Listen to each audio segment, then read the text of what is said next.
The Uzbek Khanate, also known as the state of nomadic Uzbeks. This state arose at the beginning of the 15th century after the collapse of the Golden Horde. At this time, two independent political associations fought for the power over this region. The first of them is the Nogai Horde, and the second one is the descendants of the Shaibani. In the course of this dispute, Joshua's fourth son, Abulhair, descendant from Shiban, came to power at the age of 16. The borders of Khanate reached Lake Balkhash in the east, the Ural River in the west, the middle reach of the Irtish and the Tobo rivers, the north, and the Aral Sea in the south. The capital of the state at the beginning was located in the city of Turi or Chimgi Tura, in the modern Timan, where the tribes united Konrad, Mangut, Naiman, Uysun, Kurleit, Koshe, Tangut, Kharluk, Taimas, Gyat, and etc. Al-Khair Khan's leadership helped consolidate these tribes and laid the foundation for the Uzbek Khanate.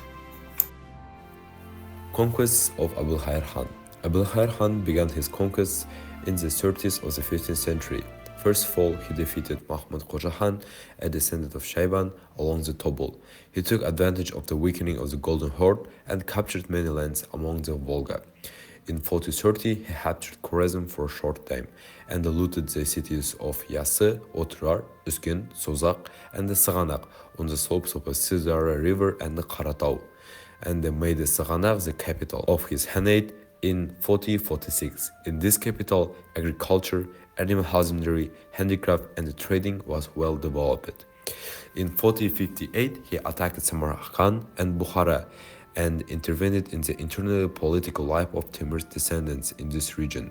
However, in 1459, he was defeated by Ustimur at the foot of Saganak. This situation lowered the political authority of Abulhair Khan. As a result, internal and external conflicts, endless feudal wars shook the country. At the end of the 15th century, a group of people led by Janibek and the Kiri Sultans moved from nomadic Uzbek state to Moghulstan. In order to punish them, in 1468, Abulhair Khan went on a campaign to Moghulstan and died on the way. After that, Abulhair Khanate collapsed.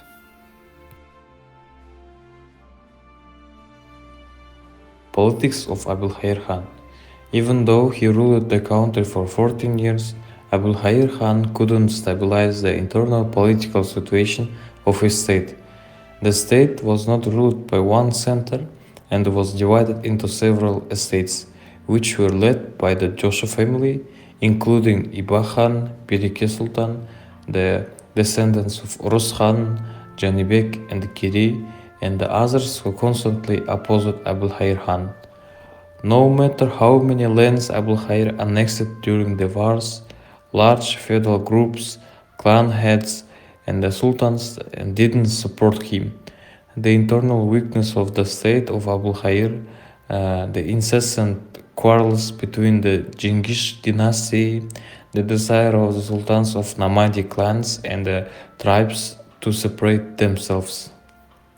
During the reign of Abulhair, the people were tired of mutual strife and war. Abulhair, in his ulus, begins to establish strict disciplinary measures. This increases the hatred of the masses of the people towards him. As a result, half of the population moved from the eastern Dasht Khapshah to the Turkestan valleys and from the foothills of Karatau to the western region of Jitsu. It was headed by Janibek and Kiri. The nomadic masses in Dasht Khapshah and Jitsu, in protest against the intensification of feudal exploitation, wars moved and emigrated under the rule of Khans and the feudal lords. After the death of the Khan, the Khanate also disintegrated. Of course, the state of nomadic Uzbeks has an important role in the history of Central Asia. The Kazakh horde, born in the town of Kozubasa, later returned most of the former homeland by fighting and defending the lands of Tashkent, Turkestan, and the Saganak to the last drop of blood.